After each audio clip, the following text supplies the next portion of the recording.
राजद एक जो पार्टी है और वो सब लोग ये समझ चुके हैं, जनता जान चुकी है। जब उनका रिजिम था तो उस समय शरीफ लोगों का रहना यहाँ मुश्किल हो गया था।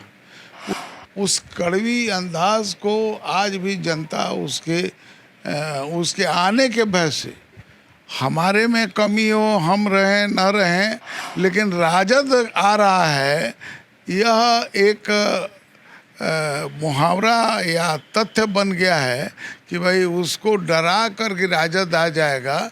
और कई लोग कहते हैं कि विपक्ष जो है या उसके विरुद्ध वाली पार्टी सत्ता में आती है। जो राजद पार्टी के नेता हैं वो ये लोग गुंडों का, गैर मुनासिब लोगों का संरक्षण देने वाली पार्टी है। एनडीए गठबंधन की जहाँ तक बात है, हमको तो यही लगता है कि इस बार भारी मतों से अपने पुराने रिकॉर्ड को तोड़ते हुए सरकार बनाएगी। 2025 का वो साल होगा जब बिहार विधानसभा का चुनाव होगा और चुनाव के पहले ही तमाम दल तैयारियों में जुट चुके हैं। लेकिन जिस प्रकार से लगातार आरोप प्रत्यारोप का जो दौर है वो जारी, एक समय था जब नीतीश कुमार और तेजस्वी यादव साथ में मिलकर सरकार चलाते थे, लेकिन दोनों की राय अब अलग है।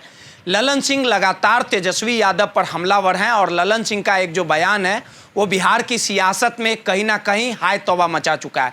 ललन सिंह ने सीधे तौर पे तेजस्वी यादव पर निशाना साधते हुए कहा है कि तेजस्वी यादव के कुंडली में कहीं से भी सीएम बनना नहीं लिखा है। और इस पूरे बयान के बाद जो राजद है वो हमलावर है।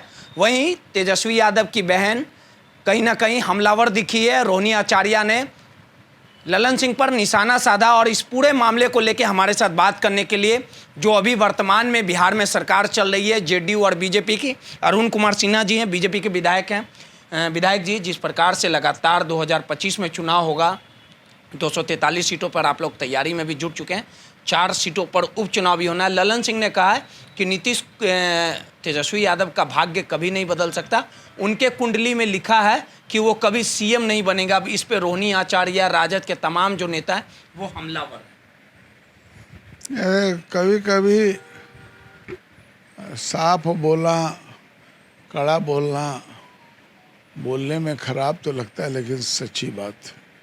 राजद एक जो पार्टी है और वो सब लोग ये समझ चुके हैं, जनता जान चुकी है।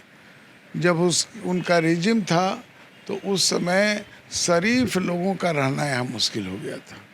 उसी आधार पर ललन सिंह ने कहा, उस कड़वी अंदाज को आज भी जनता उसके आने के भय से, हमारे में कमी हो, हम रहें न रहें, लेकिन राजद आ रहा है, यह एक मुहावरा या तथ्य बन गया है कि भाई उसको डरा कर के राजद आ जाएगा।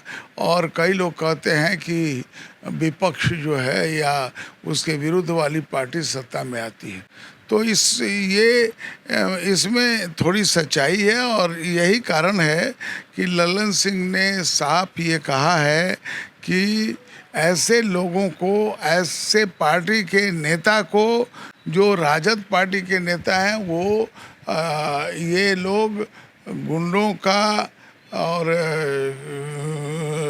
गैर मुनासिब लोगों का संरक्षण देने वाली पार्टी है।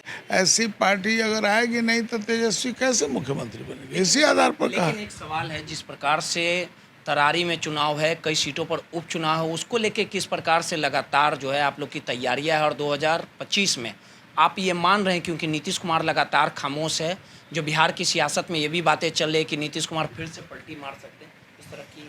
देखिए, अभी ये तो नीतीश कुमार से पूछना पड़ेगा, लेकिन भारतीय जनता पार्टी की जहाँ तक बात है और एनडीए गठबंधन की जहाँ तक बात है, हमको तो यही लगता है कि इस बार भारी मतों से अपने पुराने रिकॉर्ड को तोड़ते हुए सरकार बनाएगी बीजेपी। जी। चलिए, सीधे तौर पे अरुण कुमार सिन्हा जी थे, जिस प्रकार से लगातार ये बता रहे थे कि 2025 में तेजस्वी यादव का सुपड़ा साफ होगा और एनडीए भारी मतों से एक बार फिर से विजयी बनेगा। कैमरामैन ऋतिक के साथ रोहित, दर्श न्यूज, पटना।